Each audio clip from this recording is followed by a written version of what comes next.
دې څه کو پاش چې هغه بیماری تیرې کړي تکلیف یې تیر کړی نو دا د هغه د درجو د بلندوالي ذریعې او حدیث کې راځي نبی علیه السلام فرمایي چې د قیامت په ورځ کله د خلکو ته د بیماری د صبر اجرونه ملاوي شي دا باندې تکلیف راغلی مصیبت او بیماری راغلی او دې صبر کړی او الله په سره غوړي او کوم اجر الله تعالی لپاره مقرر کړی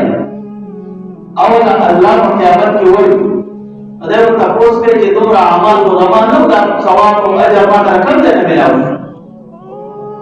دا الله ورکړه په دغه استاد او سوچ نه سیوا کوي او زه چې محدود نه لګاو ته نه او ډېر ویل دا په هغه ټیم کې به اعلان وشي چې دا دې انسان بیماری تیر کړو او هغه بیماری صبر کړو دا الله تعالی طرف نه دا عام انسانان ټول بڑا ارمان وکړي چې کاش په دنیا کې یو ورځ امرو باندې تیر کړو خبره او دومره زموږ په بیماری کې تیر شوی امر کې صبر کړای دا دومره لوی اجرونه